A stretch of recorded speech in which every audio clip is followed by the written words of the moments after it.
Another round of fixtures in the English Premier League.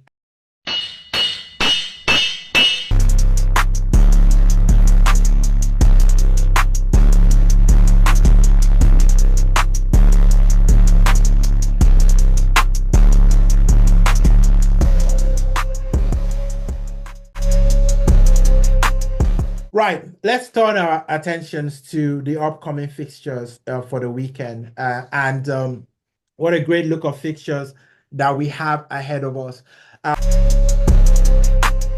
But we will start our predictions by looking at the Newcastle Arsenal game. Now, we haven't really done an Arsenal prediction in quite a while now. But let's just look at these two teams. Newcastle coming off a loss, Arsenal coming off a draw in their last couple of games. Newcastle United are always very difficult to play. Manchester City went to the St. James Park and could only get a draw out of that game. Arsenal have struggled at St. James Park, let's be honest. There's always been, some kind of controversy or something. Remember last season, the big controversy about the goal. Arsenal lost 1-0. It was also early on in the season, as well. How do you see this game shaping up between Arsenal and Newcastle? Will Arsenal continue their impressive away form aside the blip at Bournemouth? Well, I would not say we will continue that blip because the reason why you called it a blip is because it's not regular. I mean, that was our first away game we've lost in the Yeah. Premier League all year, isn't it? So essentially, we know very much and very well that away from home, we're a decent team. What I don't like is the fact that we start at 12:30 on a Saturday. I don't like early kickoffs for the away team. Doesn't always end well because you've got to travel very early, except you go the night before. Many teams don't like to go the night before so that the players can spend time with their families. So except you go the night before, I think there is a risk there. And I'm pleased that, of course, Anthony Gordon is not 100% fit at the minute. I don't know if he's going to be match fit because I think he's a threat. He's going to play. I know he's going to play. Well, against Arsenal, he will be match fit suddenly. Yeah. If he's not there, I think it takes away something from their team and from their game. Kieran Trippier is a threat from set pieces. If He he hasn't stays been on the to the sidelines Premier. as he is with injuries, that's a plus for us. Yeah. Because he delivers amazing, amazing free kicks and corner kicks. So that's a plus for us because we may not have that confidence of putting. I don't know if we'll put those two guys in the back again. I mean, Saliba will be back, thankfully. That's a plus for us. I don't know if Gabriel will be fit. They said we will monitor him. But look, with Saka back in the team, I think that's a plus for us, honestly. That is going to be a really big plus. And Thomas Partey, look, Eddie, what more can we say about him? He had, I think, one of his best Arsenal games, if Imperial. not his best Arsenal Imperial. game I against was Liverpool. I thought, we were seeing, like Roberto Carlos, it was just looking, something incredible at that right back. Honestly, I have to say I've never seen Partey play that well. Exactly. So if we can, of course, get him playing that kind of football again, then wouldn't it be amazing to just have him back, just doing his business? So I think we've got a team there, of course, away from home that can withstand the pressure from the fans. I was watching back that 4-0 to 4-4 earlier today. I only watched the 4-0. After the first half, I thought there's no way I'm going to sit around and watch uh, for the I know in the 50th minute, silly, what's his name? Diaby got Yeah, himself into a yeah, fight and got sent off in the 50th yeah. minute, and then they scored 4 goals. Yeah, it wasn't like they had a great team. Anyway, Joey Barton and Co., uh, with every respect to the late Czech Tiote and the rest of the team, it wasn't like they had a team that was going to get us, that was going to score 4 goals against us. Leon Best, as a striker, wasn't exactly Alan Shearer, was it? So, however, they scored 4 goals on the day. I have no idea. But two penalties, and then Leon Best and Czech Tiote scoring either side of those two penalties from what's his name, from Joey Barton. So I just thought to myself, I said, look, we're going back there. We've got a team that can beat them. We've already done that. And we've talked about it, Eddie. Whenever a team really does something nasty to us, Arteta seems to get the guys back up to go and beat them. And we've done that to Aston Villa. We've done it to Newcastle back. So I expect us to go back there much more confident. But I'm slightly getting worried now that when we are in the lead, whereas last season we would then go and blow teams away, we're now starting to sit back and protect leads. That's what we did against Liverpool. We did it against Brighton. We've done it against a few teams this season. I'm not particularly pleased about that. I know we can grind results out, but I'm not going to be open. I hope we don't go to the Newcastle, get a goal, and then sit back. I hope we just be on the front foot and go and take the game to them, Eddie. I mean, I've heard this narrative, Femi, and I don't know whether this is another media, building Arsenal has got no leaders, Arsenal have not have a soft underbelly. Because I've heard this thing, I think Roy Keane, has been really talking about, Arsenal not having the mentality. I don't know if I see it that way, right? I think that the games have been very, very different, right? And I don't think Arsenal have naturally sat back, except the Manchester City game. And I think that was very understandable. When you go to Man City, you're 2 goals, 2-1 up, and you got a man sent off, and you have to play, almost 55 minutes, 60 minutes, with 10 men. I think, you look at that team that have got the capability to blow teams out of the water. I think that was totally an understandable approach. I don't think that, in the other games that Arsenal have done that, right? I think against Liverpool, you could argue that it wasn't a case of sitting back. In fact, Liverpool scored off an Arsenal failed attack. With Martinelli going with the ball, losing the ball, and then the turnover created the scenario that, Trent, passed the ball, and then, they were in behind us, and there was chaos in the back line. So I hope the players don't embrace that mentality, because I think, it's a bit of a narrative that we need to dispel very quickly. I look at this game, right? And Newcastle, they're a very difficult team to play at home. We know that, and they tend to rise up for games like this. Games against the big teams, they bring out their A game. So you will know that Newcastle is going to be coming in, fully focused. In fact, I know they play Chelsea in the Carabao Cup, and you might get a different Newcastle team with one eye, towards that Arsenal game, because you beat Arsenal from home, it does something for your squad, right? It Absolutely. invigorates the crowd, it gets everyone going, and people start to feel a little bit positive about the future, for Newcastle. I think for Arsenal, this game is going to be determined on if we take our chances. I think I fancy Arsenal. I think Gabriel is going to be back in this game, because I hear that the injury wasn't really serious. So potentially he skips the game tonight, but then he plays against Newcastle. I Newcastle think the you have weekend. the preferred partnership of Gabriel Saliba. I mean, Ben White played so well in this game that I almost feel bad, sending him back, to the right hand side of the pitch. But I think, you know, I don't know. I want to see Partey do that again. There's almost that thing in me that's like, oh, I need to see him do that again. But honestly, let him get back to the middle. Let's have Wright, because I don't think Wright can play on the left hand side. Let's have Ben Wright play on the right hand side, his normal position, and have that combination that he has with Saka. I think we score early in this game, 1 or 2 goals. I think we'll be good. If we leave this game late, we're going to the second half and it's 0-0. I think St. James Park will rise up, and push, Newcastle. So in Absolutely. terms of prediction, this game, I am going to go with a 2-1 victory to Arsenal.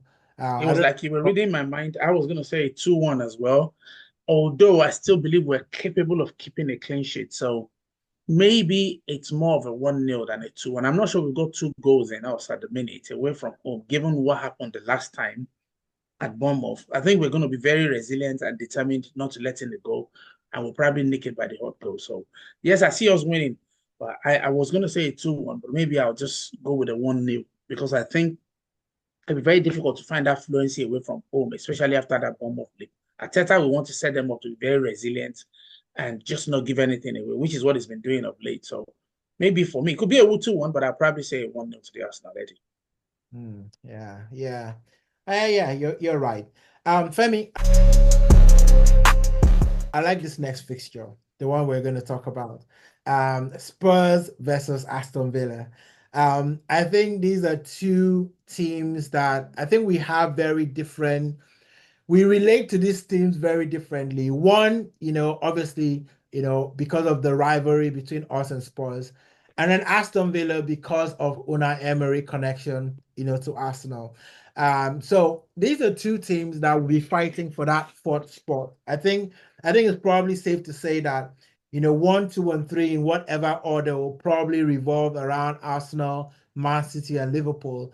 And then, you've got about 3 or 4 teams that are fighting for that fourth position, between Chelsea, Spurs, and Aston Villa. It's probably safe to say that, Man United are probably going to be trying to get into top 6 more than top 4. So Spurs have had a really up and down season, right? They entertain, and you've got to give Angie, some credit, right? This dude is determined, to die on the hill of how he wants to play. Like the family say, that's just who we are, mate. Because for him, he wants his team to be expressive. He doesn't want them to care about situational football. It's about attack, press, attack, score goals, and entertain. So Aston Villa against Spurs. Aston Villa go to Spurs to play. How do you see this game, turning out? Who do you think is going to make the difference for Spurs or Villa in this game? Well, I like the fact that it's Super Sunday. So Sunday afternoon, always a good time to play football. That's one thing I found out. What's also interesting is both teams have, Aston Villa have a fully fit squad. So that's a plus for them. On the other hand, Spurs, they have Odegaard missing at the minute, who is not a big miss because you've got Son on that left-hand side. You've genuinely got Brennan Johnson who can do an equally good job. And then, as if that was not enough, you could play so many other players there. They've got Thomas and you got Vina there as well who can do a job. So they're not really going to miss much in terms of Odegaard. So the two of them seem to have like a fully fit squad. Although they say Son is like a little bit of he's got a niggle there and he may not make it. If he makes it, I think Spurs, being that they're going to be the home team, would definitely want to make sure that they put things right. At the minute, they're not flying in the league at all. The manager keeps saying he's going to win a trophy in the second season. Maybe he's targeting the Carabao Cup, and then he's run out of luck. He's playing Man City tonight, isn't it? So they're 8th on the table, Spurs, on 13 points. Aston Villa on 18, the same as Arsenal. So that tells you. And remember that we took 3 points off Aston Villa. And they've crawled that back and they're the same number of points with us. So I'm going to be trusting Aston Villa more than I'll be trusting Spurs in this game. Even though I don't mind Spurs winning, so that there's a little gap between us and Villa. But I think Villa are such an excellent side, well coached, and they haven't really messed up this season. And they're leading the Champions League. Imagine 3 games, 9 points, leading the way. Everyone can see them all over Europe. So I think they're the better team. They've got the better manager of the two. And away from home, they're set up in a very solid manner. They've got the best goalkeeper in the world for the last 2 years. Ollie Watkins and John Duran, they keep scoring goals, the two of them. Look, even though I think Spurs will not be easy runovers, hopefully if Son makes it, I think is that difference maker. When you said who can make the difference, Heung-min Son, oh gosh, he's already a legend at Spurs, and Harry Kane was the one that kept him in his shadows. But right now, he's the number 1 player. I think they've got a good striker in Sri Lanka as well, who I've got in my fantasy team because I think he can score goals.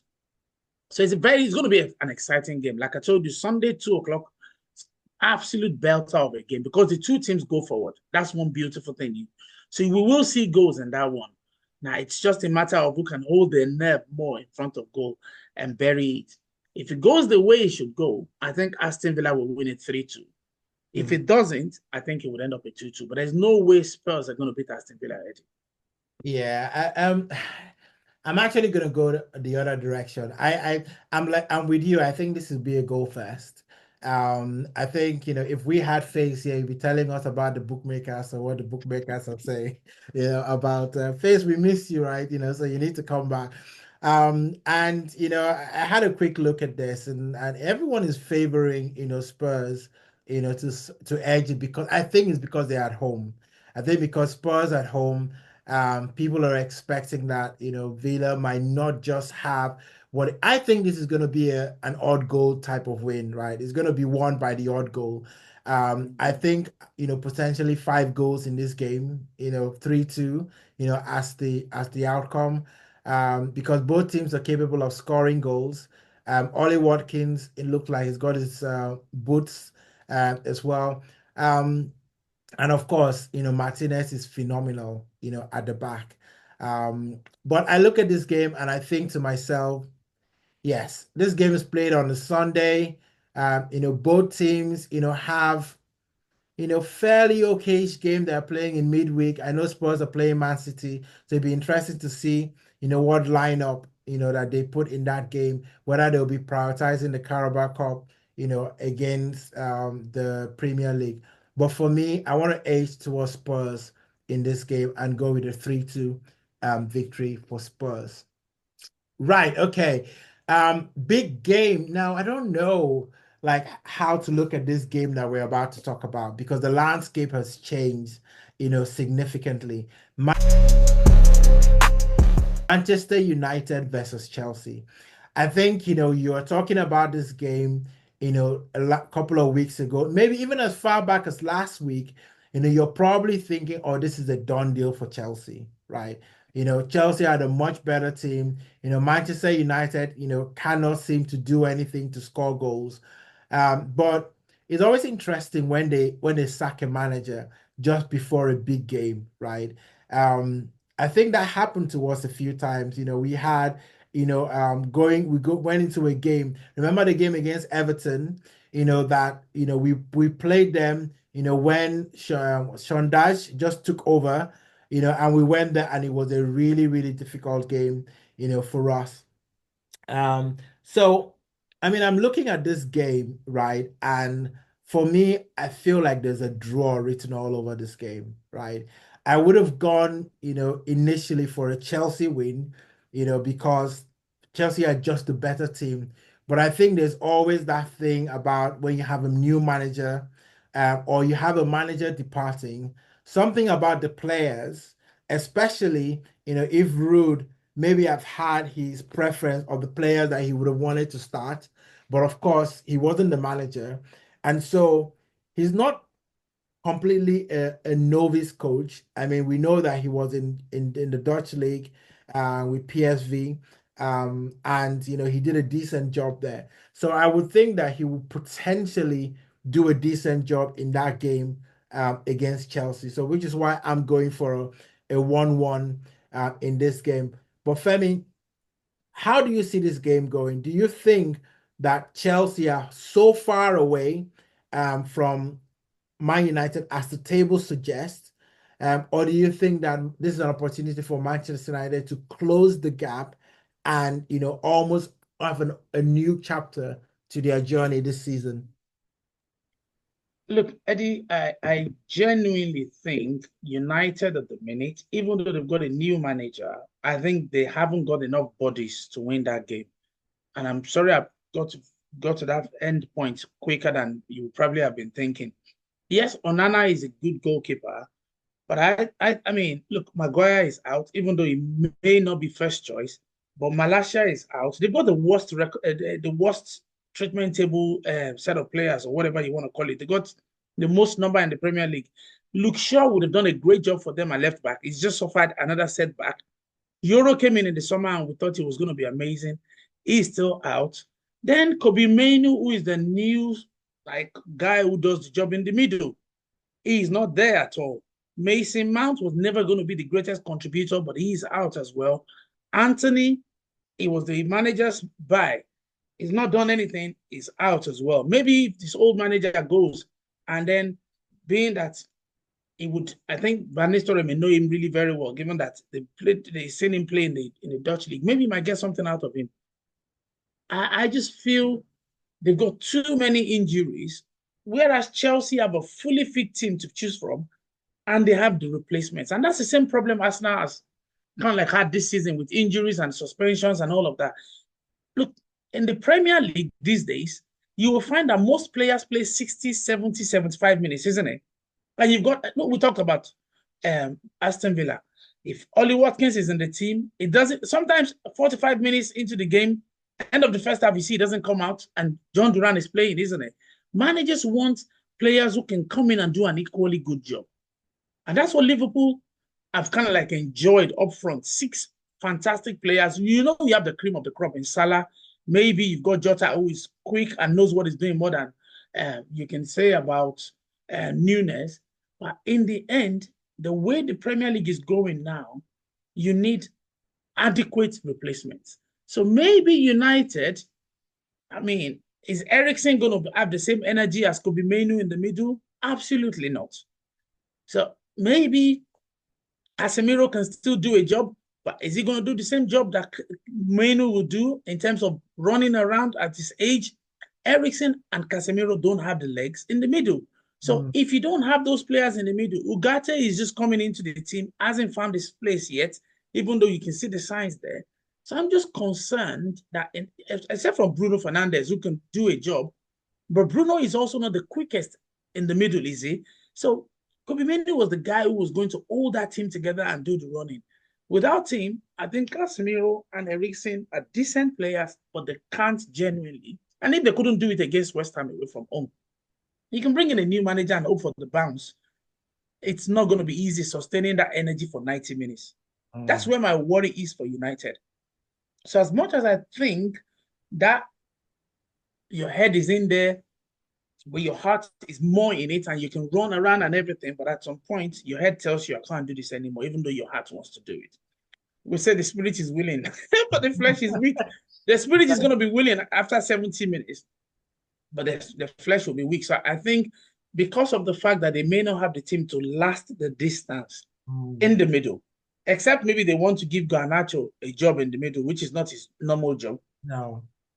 Casemiro and Eriksen, I don't think they can do that. You can't stick Anad in the middle. Bruno Fernandes is not a defensive midfielder. You're not going to get Rashford to go and do that job as well. Is it Oiland or Zexi that will do the job? No. So I think because they haven't got that leg, they haven't got the legs in the middle. And we all know how easy it is to pass the ball through them. They're like an open field when Kobe Mainoo is not there, Eddie. That's why they bought Euro. That's why they bought of course, Ugarte, and if it's not really, if those guys are not, and Mason Mount, that's why they play Mason Mount, because he's young, he's got the energy, he can still run, and now he's injured as well. So I think they've got a problem against Chelsea on Sunday. It will take massive luck for them to win against Chelsea, I promise you, given that Premier League games are usually won in the middle when you've got a really functional set of players who can run from pillar to post in the middle for you and do that job. So I say yes, they can match Chelsea for 60 or 70 minutes, but I think in the final minutes, Chelsea may win this. So I'm going to give it to Chelsea 2-1 or 3-2, Eddie. Yeah, I mean that's interesting. I can see you're leaning towards Chelsea and maybe I know you talked about the squad depth in Manchester United. And if you look at Ruud van Nistelrooy, how he likes to play, usually he likes to play with a 4-1-4-1 system. He did that a lot in PSV, with Sangare, I think, was usually sitting in that position. And Yeah, he likes a 4-3-3 as well, depending on the team. I found out. So, yeah. So, four, maybe he can stick one of those two guys in there, and maybe trust Casemiro or Eriksen to do that job. But again, have they got the legs? Maybe he might give Ugarte and say, look, I trust you. You just go and do 50, 60 minutes for me. I'll get someone else to replace you. Just run as much as you can. And maybe one of those guys can come and do that one goal, and then 4 going forward and see if you can attack them. I like that idea you bring in. yeah, I mean, and for him, look, this is an audition for him, right? Because clearly when Amorim comes, he's gonna be out the door, right? Because Amorim is gonna come with his coaching staff. So he's not, I don't think there's a role for him, beyond Manchester United. So yeah, it'll be very, very interesting to see how that shakes out. You're going with a 2-1 victory for Chelsea. I'm leaning towards a draw in that game. All right, guys, that was it on our prediction. But before we go, we also have to give you an insight into fantasy. It's very interesting now that I don't see anybody really talking about fantasy. The fact that I've been doing very well in the fantasy leagues, and just climbing up the table. No one is saying anything. Kali has been unusually very quiet, when he was making a lot of noise about his fantasy picks. But Femi, people want to know this fantasy weekend, who are your two players and who do you captain? Well, let it go into a pundits league. Maybe we need to start posting it anyway. You and Kali are neck and neck, aren't you? Same Yeah. number of points. You know me very well. I just let you guys go first. Same thing FaZe was doing last season. And then when it's about time, I come and take my number one spot. So I don't mind you and Kali warming that bench for me at the minute. Okay. But well done to you two. I think you're doing a great job there.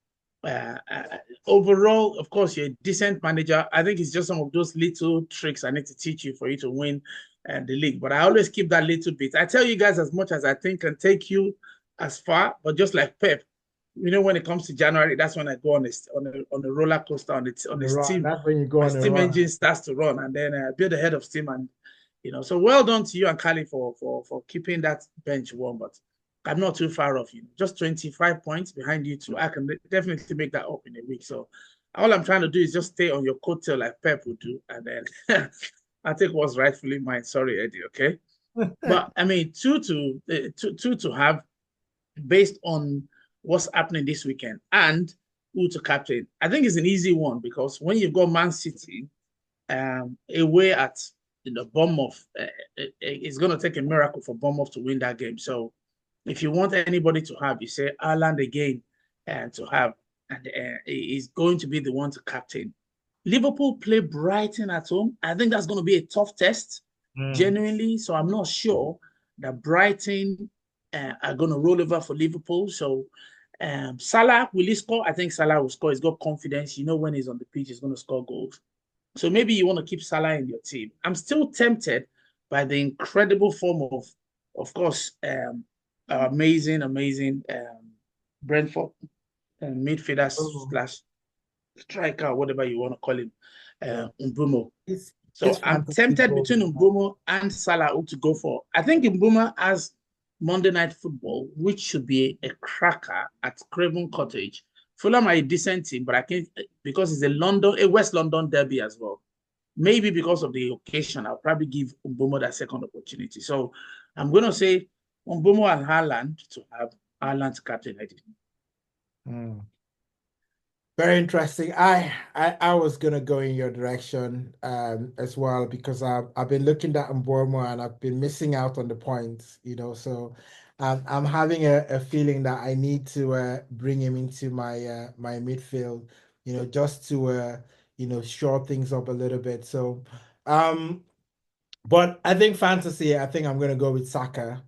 I think Saka has, he just guarantees points. He just guarantees points. Whatever assist, goal, you're gonna get something, out of Saka. And it's gonna be Haaland, right? It's gonna be Haaland. You look at that Bournemouth.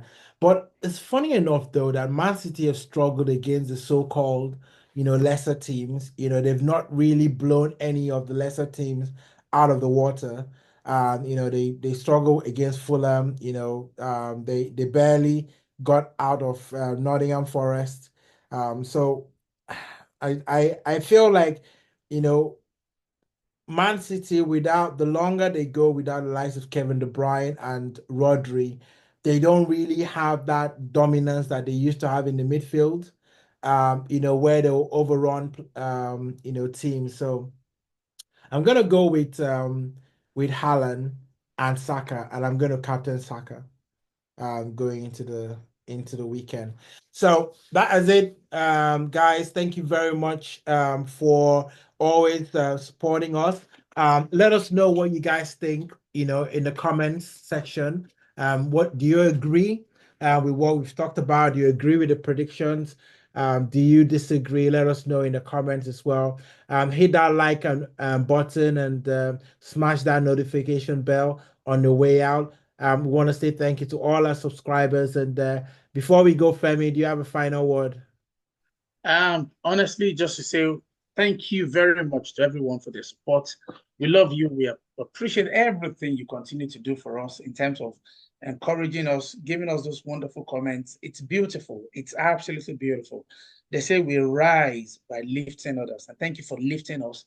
And we hope we can lift you as well to rise with us. But you've been amazing for us, and we can't wait to continue to do these beautiful, beautiful editions with you. Let us know what we can add to this, what we can take, how we can improve it, and we'll be very pleased to hear from you. Again, please like, subscribe, share it with your friends and family. Do us that wonderful, wonderful favor. We would be so pleased if you could do us that favor. And we hope that you also get a helping hand in everything you're doing as well.